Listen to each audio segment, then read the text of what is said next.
देख रहे हैं प्रज्ञा का पन्ना। मास्क न लगाने पर पहली बार में 1000 रुपए जुर्माना रखा गया है। दूसरी बार मास्क न लगाने पर 10,000 रुपए जुर्माना रखा गया है। पूरा दिन सड़कों पर वसूली चल रही है। ठीक है, आपने अपनी तरफ से वसूली कार्यक्रम शुरू कर दिया है, लेकिन अस्पताल में बेड न मिलने पर सरकार पर कितना जुर्माना होना चाहिए? वेंटिलेटर न मिलने पर सरकार पर कितना जुर्माना होना चाहिए? कोरोना टेस्ट न होने पर सरकार पर कितना जुर्माना होना चाहिए? शमशान में मुर्दा जलाने के लिए लकड़ियां न होने पर सरकार पर कितना जुर्माना होना चाहिए? शमशानों में दिन दिन भर मुर्दा जलाने की वेटिंग के लिए सरकार पर कितना जुर्माना होना चाहिए? जितने मंत्री और ये मुख्यमंत्रियों ने बंगाल से कोरोना लाकर फैलाया है, उन पर कितना जुर्माना होना चाहिए? बंगाल में बिना मास्क महीने भर से घूम रहे नेताओं पर पर डे के हिसाब से कितना जुर्माना होना चाहिए? क्या सरकारों की कोई जवाबदेही बची है देश में?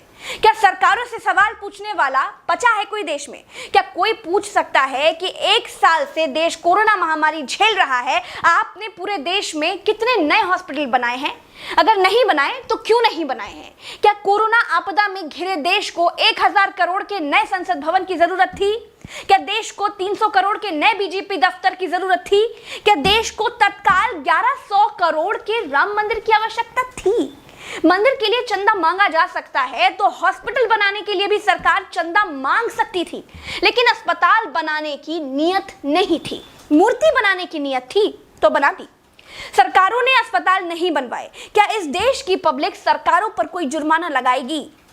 क्या कोरोना आपदा में देश को कुंभ सजाने की आवश्यकता थी?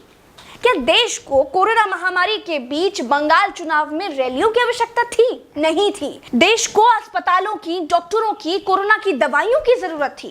कुछ दवाइयां बनाई भी तो वाहवाही के चक्कर में विदेश भेज दी। आधे अधूरे टीकाकरण में देश अभी अटका हुआ है। और ये कैसा टीका बनाया है जिसे लगाने के बाद भी कोरोना हुआ जा रहा है? क्या कोई सवाल पूछेगा? चीन ने कोरोना को फैलाया और पूरी तरह से कंट्रोल कर लिया। अपनी जीडीपी में रिकॉर्ड बढ़ोतरी कर ली। चीन से सब कुछ तो ले ही लिया है, सीख भी ले लो।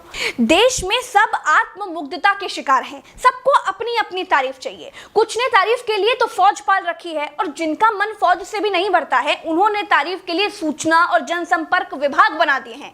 गाते रहिएगा ना, जनता का बैंड तो ऑटोमेटिक बज ही रहा है। जिनके अगल बगल से कोरोना से लाशें नहीं उठी है ना, वो मेरी बात को नहीं समझ पाएंगे। जो कोरोना की पीड़ा से गुजरे हैं, जिन्होंने कोरोना से मरे हुए लोगों को शमशान में जलते देखा है, जिन्होंने कतार में लंबी लाशें देखी हैं, वो जान जाएंगे कि मैं क्या कह रही हूं और क्यों कह रही हूं। चलते हैं। राम राम, जय हिंद, दुआ सलाम।